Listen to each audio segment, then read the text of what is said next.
everybody, and welcome to the 21st installment of Swan's Japanese Horror Reviews. This week's review is one that I've been getting a lot of requests for, and it is the 2005 horror masterpiece, Rampo Noir. Rampo Noir consists of 4 short films that are based off Edogawa Rampo works, and the whole thing runs well over 2 hours. While the adaptations do not really follow the works all that closely, and they do take some pretty dramatic changes, still I found this movie to be incredibly enjoyable, and it's actually one of my favorite Japanese films. So let's dive into the 4 pieces one at a time. The first one is called Mars Canal, and despite being only about 10 minutes long and with no dialogue, and the only noises really being these high-pitched screeching sounds, it really sets up the tone for what the collection is going to be about, and some of the main themes that are going to be strung through it. And that would be that there's a high level of stylized eroticism in Rampo Noir.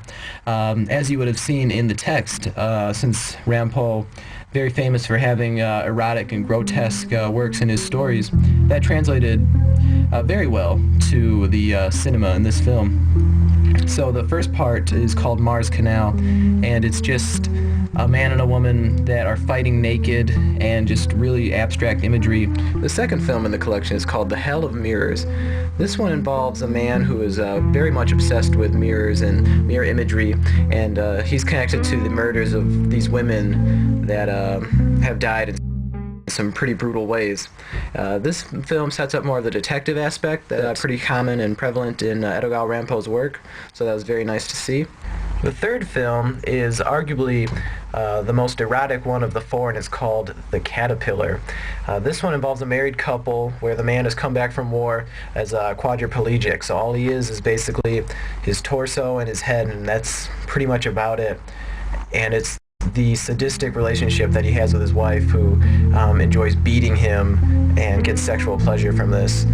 This one is very strange, it's very erotic, and it was pretty hard to watch for some of my friends who watched this film with me.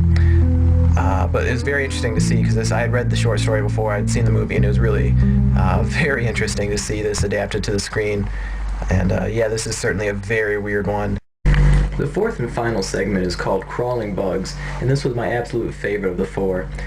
It involves a man who is obsessed with this woman and will go to great lengths to keep her with him. It's a very twisted love story. It's very grotesque, and the ending scene is one of my favorite ending moments of any film. It's certainly unlike anything I was ever prepared to see, so extra props for that. So yeah, all 4 films, very interesting, very different from the standard J-horror stuff that's been being released the last 10 years or so. Great adaptations that, although they do deviate very far from the original stories, I think they still bring out the main themes that Edogawa Rampo is writing about, and they're bringing out his name on the big screen and keeping it relevant and bringing Rampo to a new generation, so you can't fault them for that. So yeah, I really enjoyed this film, and I really think it should be in everyone's Japanese horror collections, just for how different it is and the different approaches to what the directors in this film are doing. The DVD was released by Kadokawa Pictures and Genius Entertainment, and while it's good that they brought us the uncut version of the film, all of it's there. It's a really, really long movie. But the DVD itself just comes with, I think, a trailer, so they didn't really do too much with that. However, because the movie is so long and there's so much content there, you can't really complain. So Rampo Noir is a film I highly recommend you check out. The strongest 2 segments are the final 2, Caterpillar and Crawling Bugs. It should be noted that it also stars Tadanobu Asano. I was just singing his praises in the last review. He does another stupendous job in this movie. So yeah, you can look past or handle the high amount of sexuality, perversion, and sadistic sexual acts in this film, then I think you're going to find something that's great and stylized with also a bit of substance to it. This is one of my top 5 favorite Japanese films, and I highly recommend it. It's definitely a break from the norm. So yeah, Rampo Noir needs to be in your collection. And this has been another Japanese horror review from Swan. So, as always, see you next time.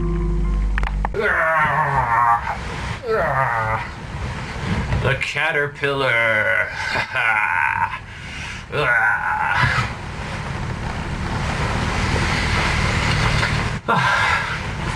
I say that's good enough.